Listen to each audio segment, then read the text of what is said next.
For a third time since 1989, the award-winning musical Les Miserables is once again treating Bay Area fans to a superb and emotional experience at the Curran Theater.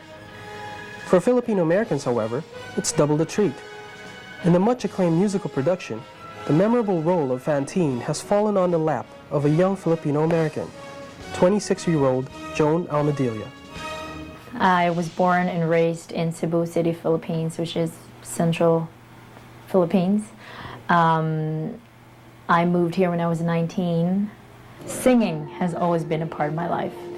I did think about acting because my sister started an acting career in Cebu, but I could never mix them both like what I'm doing now. Les Mis is set in 19th century France and is based on Victor Hugo's classic novel.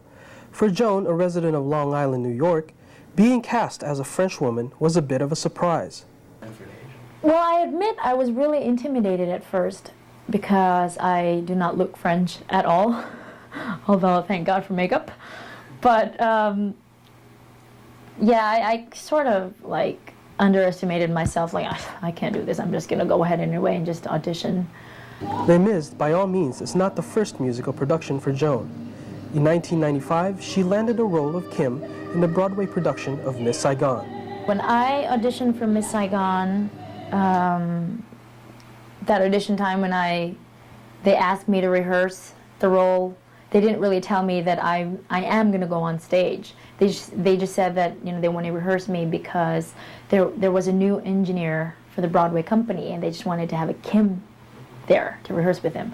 But then after a week and a half, they told me, we think you're ready to be on stage.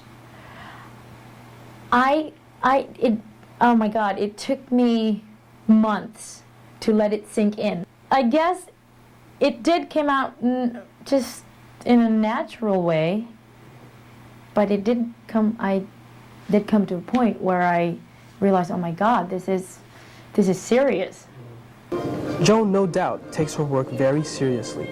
She has her own unique way of preparing for a busy schedule that has her performing 7 shows a week. I do a lot of different things. I love inconsistency, like during the day. If I do the same thing, like if I go to the gym 3 times a week, I don't go on the same days, to prepare myself. I do like go to movies, or the next day I would go jogging, or the next day I would write songs, or the next day, just go to church the whole day and just hang out there, different things, just so I would not, think of the show too much. This is where all the guys change. You can see the girls rehearsing right now because we're having a benefit show, so you guys should come. Sorry. Say hi, guys. Hello. They're doing a very sexy hot number. This is my favorite dress. Actually, not this, because this one makes me puke. This is my corset. This is I feel like wearing a box when I wear this. I'm going to introduce to you the man in the show, Ivan Rutherford. Well, hello. How are you? What's that? Oh, I'm not playing Gaston. I'm sorry. It's the other guy. Okay, we're done. Thank you. One thing she does consistently is pray before every performance. The best thing that I always do that I find so wonderful is I just sit down and meditate and think of nothing, and that nothingness is my prayer. It's always important for me to have the Holy Spirit, to have God, to have that communication with Him before I go on stage. This musical, I should say, is very closest to God. There's something magical. I think it's that closeness to Him, and which a lot of people have already forgotten these days, and it's pretty sad.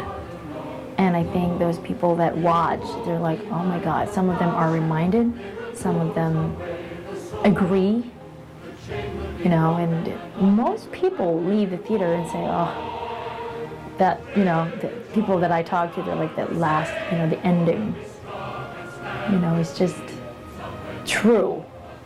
it's the tears that I see in the people. That's just rewarding.